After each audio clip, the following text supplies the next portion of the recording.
J'adore filmer en extérieur, mais c'est toujours un peu galère. Là, j'en suis à ça doit être la 4e ou la 5e fois que je recommence cette vidéo parce que un coup c'est le soleil, un coup c'est le petit train. Voilà, c'est très dur de maîtriser le son et la lumière lorsqu'on n'est pas chez soi.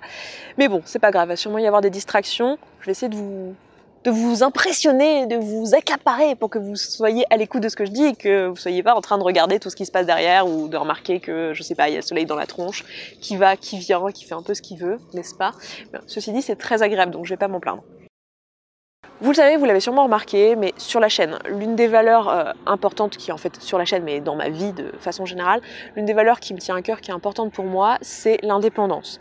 Que ça soit l'indépendance d'un point de vue professionnel, l'indépendance d'un point de vue émotionnel, même si j'en parle bien plus dans le podcast que sur la chaîne, mais aussi l'indépendance intellectuelle, dont je parle pas mal ici, même si j'en parle pas directement en pointant du doigt que c'est de ça dont je parle, mais je vous parle très souvent du fait de se faire soi-même ses propres opinions, voilà, et d'essayer de construire sa propre vision du monde et son système de croyances. Du coup, j'ai noté 5 choses qui, chez moi, réveillent ce que j'appelle mon détecteur à bullshit, c'est-à-dire le moment où je vais me dire, ok, cette information-là, attention, telle quelle, tu peux pas la prendre. Ça veut pas dire qu'elle est fausse, mais y a un truc qui est pas clair, ça vaudrait le coup d'aller creuser si c'est une information qui est importante pour toi. Ne la prends pas telle quelle et va creuser l'information, va la vérifier, va chercher les sources et va t'intéresser à d'où ça vient, etc. Donc la première chose qui, chez moi, éveille d'office mon détecteur à bullshit, c'est les titres racoleurs. Je pense que ça, vous n'aviez pas besoin de moi pour vous en douter tout seul, surtout si vous passez pas mal de temps sur YouTube, vous connaissez le principe des putaclics, vous en avez eu plein, mais c'est pas du tout un truc qui est propre à YouTube. Le principe d'utiliser des titres racoleurs, c'est quelque chose qui est utilisé depuis hyper longtemps par les journaux en ligne, mais par les journaux papier, par les journaux télévisés. C'est quelque chose qui est constamment utilisé parce qu'il va être extrêmement efficace, puisqu'il va jouer principalement sur les émotions.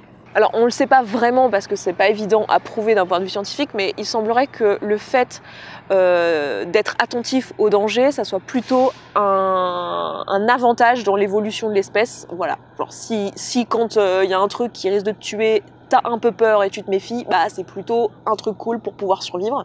Donc il semblerait que c'est pour ça que ça marche autant.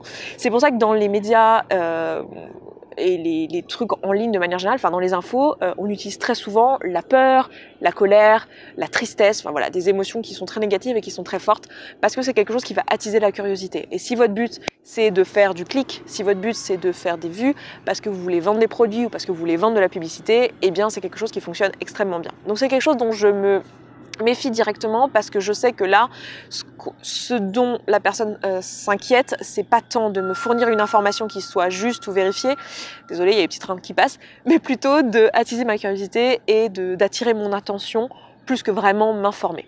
Donc dans ce cas-là, ça me donne tout de suite la méfiance. Après, ça veut pas dire que l'info derrière elle est fausse. Des fois, c'est juste qu'on veut vous amener sur le site et après l'article, il va être correct.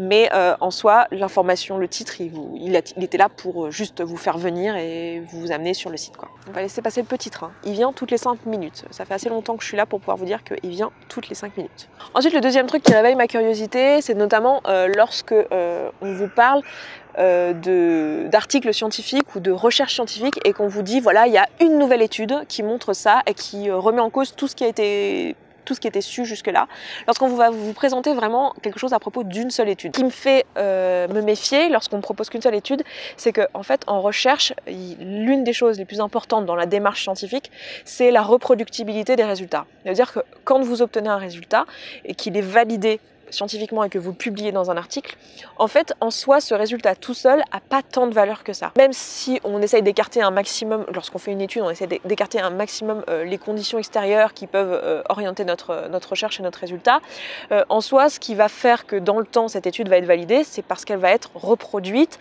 par beaucoup d'autres scientifiques, beaucoup d'autres équipes, et qu'elle va être réutilisée, et que voilà, c'est comme ça que se construit la science, c'est comme ça qu'on trie en fait les études qui finalement, avec le temps, personne n'a réussi à reproduire ce truc-là et plus personne n'y croit vraiment, des trucs qui sont réellement des nouvelles données qui ont fait bouleverser en fait tout le domaine scientifique en question. Donc moi je me méfie très souvent lorsqu'on me présente juste une étude, surtout si cette étude elle va à l'encontre de tout ce qu'on sait jusqu'à maintenant, parce qu'il y a des chances qu'il y ait une raison à ça et que cette raison ce soit peut-être les conditions expérimentales, peut-être un petit quelque chose qui est un peu problématique, peut-être l'origine de l'étude, peut-être voilà. En tout cas ça me attise ma méfiance et ça me permet aussi de vous rappeler que en fait, c'est extrêmement important lorsque vous voulez vous informer sur un domaine scientifique de vous assurer du fait que l'échantillon d'articles ou l'échantillon d'informations que vous consultez soit représentative et que vous n'ayez pas un biais de représentativité. Le biais de représentativité, c'est quelque chose qui est extrêmement souvent utilisé dans les médias pour faire croire qu'il y a un non-consensus sur un sujet alors qu'en fait il y a consensus. Typiquement dans une émission de télé, on va vous inviter un chercheur en climat qui va vous dire que le réchauffement climatique est pas dû à l'activité humaine et un autre qui va vous dire le réchauffement climatique est dû à l'activité humaine. Et en vous mettant ces deux climatologues l'un en face de l'autre et en faisant un débat, on va vous donner l'impression qu'en fait il y a un débat dans la communauté scientifique alors que là vous avez un énorme biais de représentativité. En fait, c'est quelque chose de l'ordre de 97% des scientifiques du domaine qui sont d'accord pour dire que le réchauffement climatique est dû à l'activité humaine. Et vous avez seulement 3% qui sont pas d'accord avec ça et comme je vous disais à l'instant, c'est une question de reproductibilité des résultats. C'est-à-dire que c'est pas parce que vous avez réussi à obtenir un résultat une fois que ce résultat est juste. C'est comme si moi je lançais un dé, j'obtiens 1, je publie que j'obtiens 1 et je dis bah voilà, quand on lance un dé on obtient 1.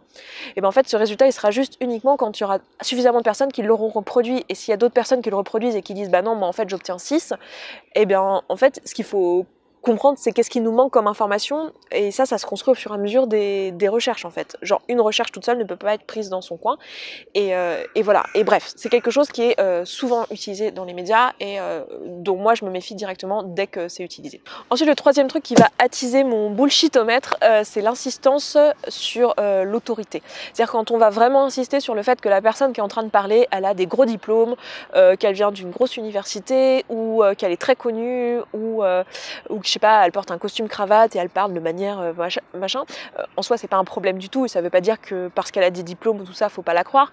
Mais ça veut juste dire que si on insiste beaucoup là-dessus, c'est pas, enfin pour moi ça m'inspire pas confiance parce que pour moi quelque chose qui est un fait avéré, en fait il suffit de dérouler le raisonnement pour qu'on le voit. Il n'y a pas besoin d'en faire des caisses. Il n'y a pas besoin notamment d'utiliser un vocabulaire qui soit empreint d'autorité. C'est quelque chose qui est souvent fait, notamment en développement personnel, pour véhiculer certaines idées comme si c'était des choses, des faits, alors qu'en réalité ce sont des croyances.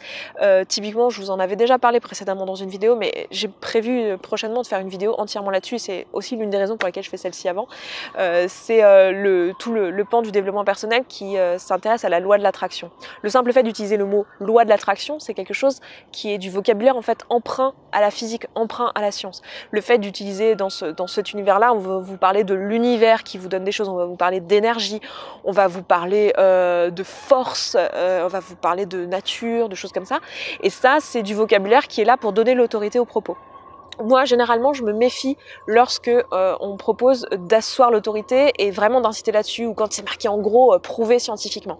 Ça ne veut pas dire que l'info qu'il y a derrière, elle est pas effectivement scientifiquement correcte, mais en tout cas ça nous montre qu'on essaye d'insister là-dessus et qu'il y a peut-être une méfiance à avoir. Pour moi, quelque chose aussi qui va attiser ma méfiance, ça va être la présence de statistiques. Alors vous allez me dire pourquoi la présence de statistiques? Déjà premièrement parce que très souvent il y a des erreurs dans l'utilisation des statistiques. Il se trouve que les stats c'est pas un truc qui est très intuitif et parfois beaucoup de politiciens notamment font des erreurs, de beaucoup de journalistes, et bon en soi c'est pas très grave de faire des erreurs, mais disons que ça arrive assez souvent. Et il y a aussi des choses qui sont pas intuitives, comme le fait que c'est pas parce qu'il y a une corrélation qu'il y a une causalité. C'est un truc qui est souvent utilisé en fait dans les médias pour nous faire croire que quelque chose est lié à quelque chose, alors qu'en fait il n'y a pas de raison nécessairement qu'il le soit. Ça s'appelle aussi l'effet cigogne. C'est le fait que le nombre de cigognes soit corrélé au nombre de naissances et que du coup on part du principe que ça veut dire que les naissances sont apportées par les cigognes, alors qu'en fait non. Donc ça c'est la première raison pour laquelle je me méfie, c'est que très souvent ils sont mal utilisés. Et la deuxième raison pour laquelle je me méfie, c'est parce que souvent les statistiques sont utilisées pour créer chez moi un biais d'ancrage. Le biais d'ancrage, c'est le fait de me présenter l'information d'une certaine manière qui va orienter mon jugement face à cette information. Ça va être typiquement le cas où votre médecin, quand il va vous parler votre chirurgien, quand il va vous parler d'une opération, il va vous en parler soit en termes de taux de réussite, soit en termes de taux d'échec, et ça va influencer votre décision. Et très souvent, les statistiques dans les médias sont utilisées pour influencer notre jugement sur la situation en question. Et ils sont là uniquement pour ça, et pas tellement pour nous révéler un fait. Du coup, c'est quelque chose dont je me méfie parce qu'on est en train d'essayer de m'orienter dans une direction pour que je croie quelque chose plutôt qu'autre chose. Donc ça a tendance à me faire prendre du recul sur l'information qu'on est en train de me donner. Et ensuite, la cinquième chose qui éveille chez moi mon détecteur à bullshit, c'est la non-présence de sources. Alors, c'est pas toujours nécessaire d'avoir des sources. Encore une fois, si on est en train de parler d'une croyance et que c'est présenté comme tel, il n'y a aucun problème à pas avoir de sources. Si c'est juste un raisonnement personnel, si c'est juste une réflexion personnelle, si c'est de la philosophie, si c'est de l'art, il n'y a aucun problème à pas avoir de sources. Mais par contre, si on est en train de présenter quelque chose comme un fait avéré, qu'on essaye de convaincre les gens, pour moi, c'est important d'avoir ou un raisonnement scientifique qui suit la démarche scientifique et qui peut être déroulé, ou des sources qui font ça justement. Et très souvent, il n'y a pas de source et c'est quelque chose, alors encore une fois, c'est quelque chose qui prouve pas que le propos qui est en train d'être donné est faux, mais s'il est faux, c'est sûr qu'il n'y aura pas de source existence, alors que si il l'est, il y en a. C'est quelque chose en tout cas qui attise ma méfiance. Donc voilà pour les 5 trucs qui, chez moi, attisent directement ma méfiance. Donc les titres racoleurs, le fait de sortir une étude de son contexte, le fait d'insister sur l'autorité, la présence de statistiques et l'absence de sources. Après, c'est pas du tout les seuls. Il y a plein de façons beaucoup plus subtiles que ce dont je vous ai parlé aujourd'hui de manipuler l'information. Si ça vous intéresse, je pourrais vous en parler dans de futures vidéos. Après, c'est pas forcément quelque chose sur lequel j'ai envie de développer énormément parce qu'il y aurait de quoi en faire une chaîne tout entière. D'ailleurs, il y a des chaînes qui font ça. Je vous mettrai des liens en barre d'infos de chaînes qui font ça extrêmement bien et sur lesquelles vous pouvez vous reposer si vous avez un doute sur une information que vous êtes en train sur laquelle vous êtes en train de tomber et vous savez pas trop si vous avez envie de la croire ou pas. Et le problème, c'est que quand vous avez votre bullshitomètre qui s'allume et que vous dites oula, là ça me paraît un peu bizarre, je suis pas sûre d'avoir envie de croire ça. Le problème, c'est que la seule solution que vous avez, c'est d'aller creuser l'information. Et parfois vous n'avez pas les compétences ou tout simplement pas l'envie. Enfin moi ça m'arrive plein de fois qu'il y ait des sujets où franchement, je sais pas, la théorie du complotiste de je ne sais pas quoi, ça m'intéresse pas et j'ai pas envie d'aller creuser, donc j'aime autant tomber sur une vidéo d'un mec qui l'a fait pour moi qu'à creuser et en lequel j'ai confiance parce que je sais qu'il utilise toujours une démarche scientifique qui est honnête et surtout il me décrit ses sources et il m'explique son raisonnement. Donc ça peut être cool d'avoir des ressources comme ça sur lesquelles s'appuyer et du coup je vous en mettrai quelques-unes en barre d'infos si ça vous intéresse. J'insiste sur le fait qu'il n'y a aucun problème à avoir des croyances et on n'est pas obligé de s'arrêter que sur des choses qui sont des faits avérés et on est des humains, on a tout à fait le droit de croire en des trucs qui sont pas vérifiables, qui ne suivent pas la démarche scientifique. Je veux dire, il y a plein de gens, enfin on a le droit de faire de la philosophie, on a le droit d'avoir une religion, on a le droit de plein de choses. Le problème c'est plus quand on nous le présente comme étant quelque chose qui relève de la science ou qui relève d'un fait immuable. Donc voilà, je m'arrête là, je vous embrasse et je vous dis à très vite dans une prochaine vidéo. Ciao ciao.